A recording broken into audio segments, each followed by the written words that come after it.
First up, he's the founder and editor-in-chief of The Daily Wire and host of the nationally syndicated Westwood One radio show and podcast, The Ben Shapiro Show. Ben Shapiro. Ben, great to finally meet you. Thank you. No, I appreciate it. I always say this to conservatives who come on our show. I'm a little jealous of their guts because they have more guts than the liberals. Liberals don't go on conservative shows. They don't even come on this show sometimes. So I appreciate it because you know the crowd is not with you. I got that impression, yeah.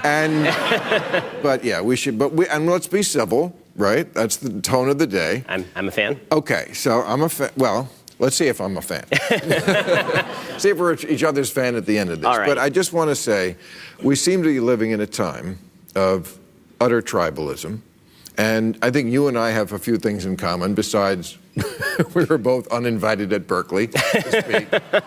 But we've been coy about our affiliation. Like, I've never really wanted to say I was a Democrat. I always voted Democratic, but they disappointed me a lot. You know, you've been coy about it. You're a Republican, you're a conservative. Sure. I think right now, I'm a Democrat. And there's only two teams. And since all the Republicans are now backing Trump, except for the ones who are leaving, but he totally owns that party now. If you're a conservative, aren't you really Team Trump? Well, it depends on what. So what I've called myself is sometimes Trump.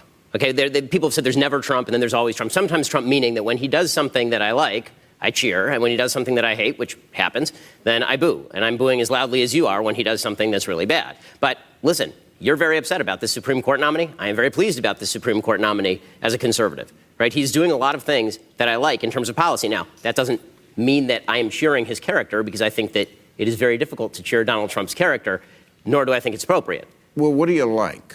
Okay, so I like the tax cuts. I like the movement. You like the tax cuts? Mm-hmm. Yeah, it hurts me, by the way, in California, but I like it as a general policy. Ladies, he's rich. Okay. Okay. But see, I don't even know what the Republican beliefs are. I mean, you're a young guy, but you certainly remember 2 years back when beliefs were completely the opposite of what they are now. Well, which ones? For free trade. They were I agree with you. Giant deficit hawks. Yep. The Tea Party was all about we're going to solve the deficit. Yep. But they didn't, did they? Well, the Democrats ain't going to do it either, so. I know, but they didn't say they were. Right. The Tea Party kept saying, we have got to get this deficit down. This motherfucker has ran up $1 trillion in 6 months. What about Russia? They used to be the enemy. What about free trade? I mean, how do you turn on a dime so quickly in a couple of years? Well, I mean, obviously it's been very frustrating to me to watch so many Republicans do exactly that. I've been incredibly critical of Republicans who have suddenly become fans of Vladimir Putin or have suddenly become fans of tariffs. I think all of that is idiocy. But again, I think that with regard to judges, with regard to taxes, with regard to Middle Eastern policy, particularly Iran and Israel, I'm much more of a fan of President Trump than I certainly would have been of Hillary Clinton or Barack Obama. And by the way, I didn't vote for President Trump in the last election because of my concerns about him. Okay, so you would not vote for a Democrat under any circumstance or some circumstance? I mean, I would say some circumstance, but the Democratic Party would have to stop being insane. Meaning that they would actually have to approach something like moderation in terms of policy and also present a face that doesn't look like people shouting down people at gas stations or entering restaurants and trying to throw them out.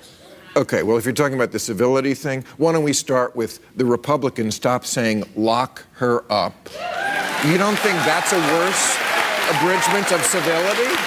I don't think it's... I mean, and it's not just lock her up. He talked about locking Comey up. He talks about locking journalists up. There's a guy who said lock Tim Kaine up. How about we stop the lock them up? Shouldn't the civility argument start there before we care about who gets their entree? Well, it isn't just about who gets their entree. It's about who gets harassed in public. By the way, I'm not going to make excuses for President Trump's But which is more statements. important? Well, I think that all of it is important. If you're going to ask me, I think we can chew gum and walk at the same time, can't we? Can't we just say incivility is bad across the board? Yes, but you can't be a person... Why is it that we're only opposed when you're Democrat? You're only opposed to incivility when it's Donald Trump. But suddenly Maxine Waters is anti-Maxine. Because, Ben, you can't walk into a room and see an elephant and a mouse and not know which one is bigger. But it's not an elephant and a mouse. It's two elephants. But it is. Really? Yes. Threatening to lock up journalists... I needed 600 officers to protect me at Berkeley. Yes, it's an elephant and an elephant. Yes, it's an elephant and an elephant. Okay, when Joe Biden in 2012 says to Mitt Romney that he's going to put y'all back in chains about black people. This stuff pre-existed Donald Trump. Donald Trump is terrible on this. But that didn't come from the president at Berkeley. It came from the vice president when he was saying that Mitt Romney, the cleanest person ever, okay, was a guy who was going to put y'all back in chains. To pretend incivility started with Donald Trump. No, not incivility, but I'm talking about the level to which it's at, where you're threatening. I agree with you. Do you really think Donald Trump respects the rule of law? I mean, if somebody... No, but I think the Constitution itself is a pretty damn durable document, thank God. I've read your tweets, like, about Kamala Harris. Yeah. Now, I have some problems with her, too, but you would vote for Trump over her. Yes. Tell me why. Okay, so the reason I'd vote for Trump over her is because I agree with him a lot more on policy, and I actually believe a lot of the damage that he has done to the country in terms of social fabric has already occurred. So I said I didn't vote for him in 2016. The reason I didn't vote for him in 2016 is because I feared the damage he would do to the social fabric, and I also didn't think he was going to govern conservative because I didn't see a lot of indicators of that. He's governed a lot more conservative than I thought he was going to. And as far as the damage to the social fabric, if he's already done it, I'm not actually mitigating against the damage to the social fabric by not voting for him in 2020. Can I read your... Here's something where we sort of agree, and then I'll show you where we don't. Okay. This is Kamala Harris tweeted, "Children are our nation's future. We must listen to them about what they care about and give them a voice in our government." And you wrote, "Ridiculous." I'm with you. They're children. They don't get a voice. And I think I know what she meant, but it's poorly worded. And you wrote, "Children should not have a voice in our government. They're children." And you're right. This is where the left drives me crazy. But then you wrote about children, "They are also incapable of fully rational thought, thoroughly uncivilized, and completely driven by immediate emotional response." I can't think of a more perfect description of Donald Trump. So when you wrote that, you didn't see the irony when you wrote that tweet and described children that way. It never entered your mind that Donald Trump fit that perfectly? Well, I don't believe that Donald Trump is a person whose views are leading in my imagination where the country ought to go. I mean, I don't look to Donald Trump as a thought leader. I wouldn't look to a child as a thought leader. I don't look to Donald Trump as a thought leader. So what are you talking about? He's the president of the United States. He's not the thought leader? Nope. Can he have some thoughts? I don't know, can he? You tell me. I don't know. Well, it seems like his only thoughts, to me, are to work with Vladimir Putin to make Russia great again. And what I don't understand... He's been a lot harsher on Putin than Obama was, by the way. Harsher on Putin? Not in terms of his rhetoric, in terms of his actions. He has armed the people of Ukraine with deadly weaponry, which Obama would not do. 200 Russian soldiers were killed in Syria by U.S. forces under Donald Trump, not under Barack Obama. It was Barack Obama who was saying to Dmitry Medvedev that he wanted to provide him with flexibility in 2012. Crimea was annexed under Barack Obama. Wow. This reminds me of when people, Hitchens used to come on the show and try to convince me that Saddam Hussein was, a radical Islamist, when he was actually a secularist. You have to go a long way to make that argument. Not on policy. He tweeted yesterday defending Putin against what our own agencies say. That he said Russia says again they didn't meddle in the election.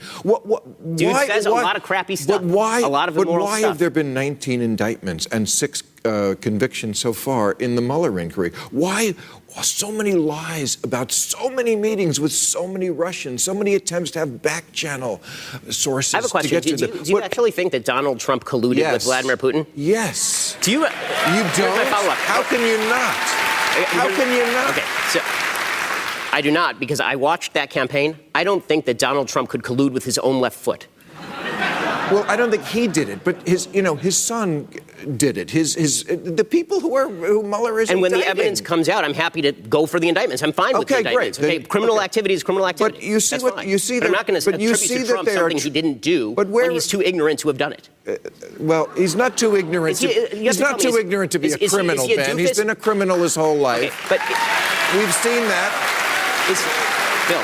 He's a scam artist. He's a con artist. I don't know how I turned into the Trump defender here, but is he a doofus or is he an evil genius? You got to pick one. Okay. Actually, you don't. You don't have to pick one. Really? Look, I'm not saying he's like Hitler, but I am not. Here is very. But Hitler was crazy, and he was a genius at what he did, which was lie and manipulate people. So you can be both. Okay, but let's get back to Russia, because first of all, why a nice Jewish boy like you wants to be on Team Treason, I have no idea.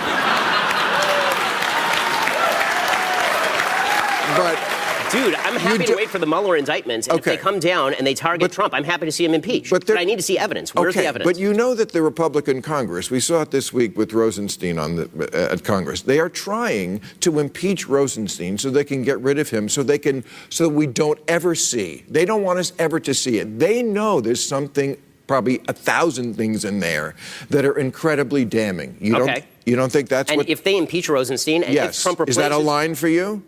I don't know it's the final line, because there's still another step that has to happen. Rosenstein has to be replaced by somebody who then fires Mueller. So if Rosenstein is fired and Mueller is left to his own devices, which is basically, by the way, what happened with this investigation when Comey was fired, then I don't see where the line is. Mueller is the one who matters here, not Rosenstein. But Mueller's report goes to the Deputy Attorney General, and if Trump puts Scott Baio in that position, he can just throw it in the trash. And if he throws it in the trash or quashes the Mueller investigation, then yes, impeachment should be on the table. Thank you, Ben. I want to do it again. I appreciate you coming by. I know Friday night's a tough one for you. All right, Ben Shapiro, give him a hand.